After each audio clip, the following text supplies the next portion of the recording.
Okay, UFC Fight Night Saudi Arabia, Robert Whittaker, Khamzat Chimaev. Now, I don't know if you guys remember when this fight was initially announced or where you were, but I remember being on the couch. I remember opening up my phone, opening up Instagram, and seeing that sweet, luscious, oiled up bald head of Dana White's and hearing him say, Robert Whittaker, Khamzat Chimaev, UFC Fight Night Saudi Arabia, ESPN Plus, ABC.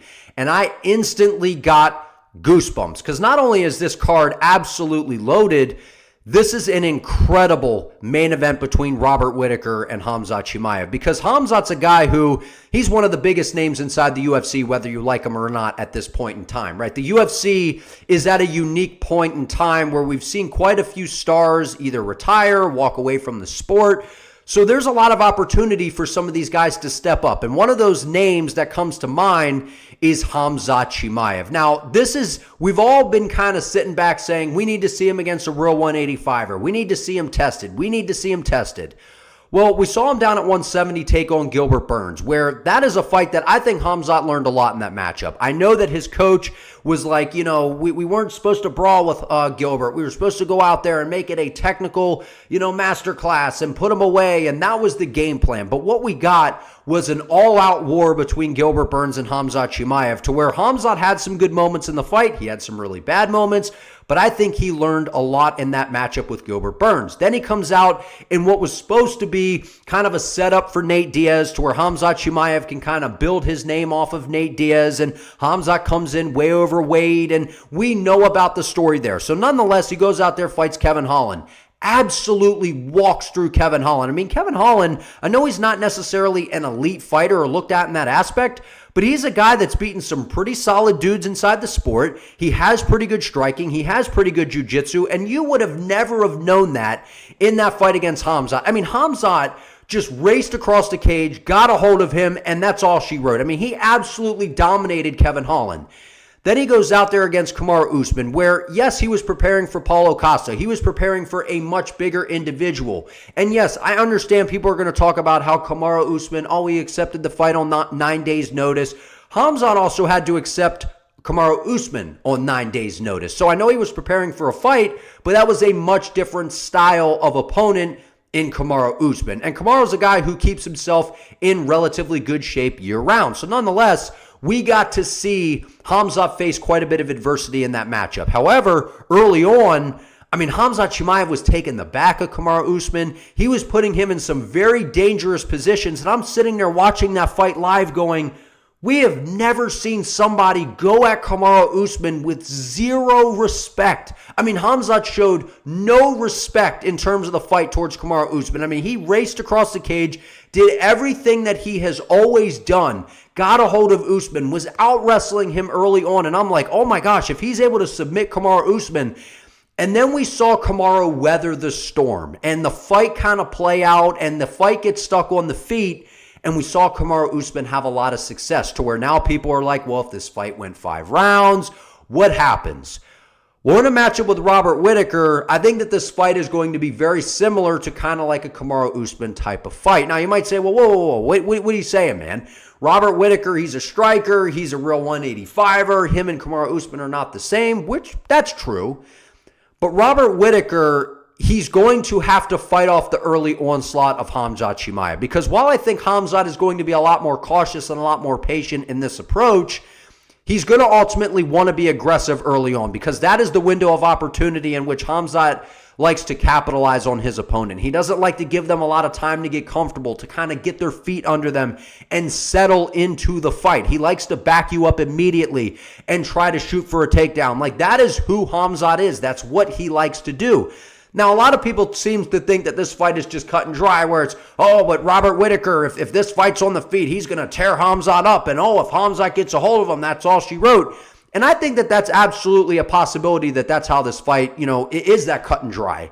But I think it's a little bit more than that. I think that Robert Whittaker, a guy that's been in there with Yoel Romero twice, a guy that's been in there with Marvin Vettori, Paulo Costa, he has been in there with Adesanya, he's been in there with some of the best guys that middleweight has to offer. But Khamzat Chimaev has a skill set that I think causes issues for a guy like Robert Whittaker. While Khamzat Chimaev might not be the flashiest striker, he might not have the best striking in the division. We've seen what happens to good strikers, a guy like a Robert Whittaker, who has to go in there and be so cautious of the takedown threat of the opponent. A perfect example, Kamaru Usman, Jorge Masvidal. I'm not saying it's the same kind of dynamic here, but my point is, whenever you get a guy like Jorge Masvidal, if him and Kamaru Usman are just standing in there in a straight kickboxing fight, I don't think we see Usman knock out Masvidal.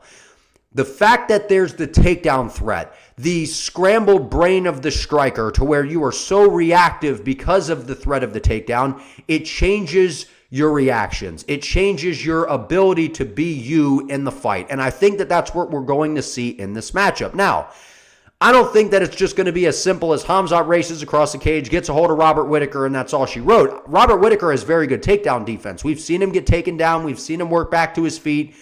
But one of the fights that I really want to reference, kind of heading into this matchup with Chimaev is the Dricus du Plessis fight. Because Robert Whittaker, in his past couple fights, he has shown that he still has it. He is still a highly, highly skilled fighter, and we know that he absolutely has the striking advantage in this matchup. But Khamzat has some underrated hands, and he also has some underrated low kicks that we've seen Robert Whittaker have some issues with leg kicks in the past. We've seen that hinder his movement. We've seen that be something that bothers Robert Whittaker. So from Khamzat Chimaev, I think Khamzat's going to look to work the lead leg of Robert Whittaker. And alongside that, we saw DDP start to do that. We saw DDP, who's a big physical guy who has good striking, who has better striking than Khamzat. I do want to point that out. But he is a big, physically imposing guy who does have good grappling. And if there is a guy who is a better, I think Khamzat Chimaev is a better grappler than Dricus du Plessis. Like, I know Dricus is a physical, guy. He's a big dude. I still think Khamzat is much better in terms of the grappling. And I'd like to think if DDP is able to push the pace, if he's able to move forward and hurt Robert Whittaker, and he's able to out-grapple Robert Whittaker at moments throughout the fight, I would like to think if that's Khamzat, that's going to be a problem for Robert Whittaker. Now, I understand, like I said, DDP and Khamzat are not the same fighter.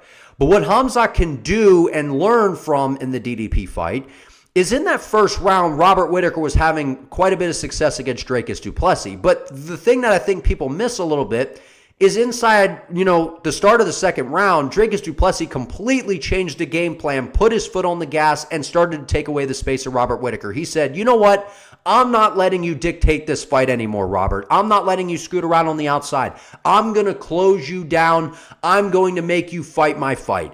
And that's exactly what DDP did. He was switching stances, holding that high guard, working the lead leg, throwing out, extending the combinations. And then we saw him switch to southpaw and land that power jab and sit down Robert Whittaker. And then that's all she wrote. Who has the ability to switch stances and throw a beautiful power jab? Khamzat Chimaev. We saw him utilize this against Gilbert Burns. Now, I'm not saying that that's exactly how Khamzat is going to be able to hurt Robert Whittaker, but Khamzat has a good team around him. And I really think that coming into this matchup, they're going to try to employ some of the game plan that we saw DDP use. They are not going to want Robert Whittaker to operate in space. So it is going to be on Khamzat to move forward, close down Robert Whittaker, and not sit on the outside. Because if he does, he's going to get picked apart, and he's probably going to get finished, because this is a 5-round fight, and Robert Whittaker is definitely the better striker. He has better movement, and he definitely has the experience advantage. But Robert Whittaker is not some guy who's just invincible when it comes to the wrestling department. While he has good takedown defense, he has good offensive wrestling of his own. He's not exactly, the best guy in the division in terms of the grappling. While we've seen him display good takedowns against Marvin Vettori, we've seen him mix in the grappling against other guys. Khamzat is not those guys. Khamzat is a guy who has outstanding takedown defense of his own. I don't think we're going to see Robert Whittaker shooting for takedowns in this fight. But if Khamzat is able to close Robert Whittaker down, if he's able to beat up that lead leg, if he's able to close down the space, and he doesn't burn himself out in terms of the cardio, I think Khamzat is able to have a lot of success in this matchup. I think he's able to hurt Robert Whittaker with the hands, and then that ultimately leads to a level change to where he's able to take the back of Robert Whittaker and submit him with a rear naked choke. I think Khamzat Chimaev is able to submit Robert Whittaker within the first 2 rounds in this fight. I mean, this fight is lined up for Khamzat to get launched into the stratosphere after this over Robert Whittaker. UFC Fight Night, Saudi Arabia. It's on ABC. It's on ESPN+. The fans are most likely going to be on Khamzat's side. This is a big moment for Chimaev. I think he rises to the occasion. He hasn't been very active. There's a lot on the line for Khamzat in this matchup. I think that this is truly sink or swim for him. And if he's able to go out there and he's able to get this done over Robert Whittaker, I think he gets a title shot next, and I think that he absolutely stakes his claim as one of the best middleweights in the world with a finished victory over Robert Whittaker. But I want to hear from you all down below. Like this video. Comment your prediction below. Do you think Robert Whittaker gets it done, or do you think Khamzat Chimaev gets it done? Subscribe to the channel. Help your boy out. See you next time.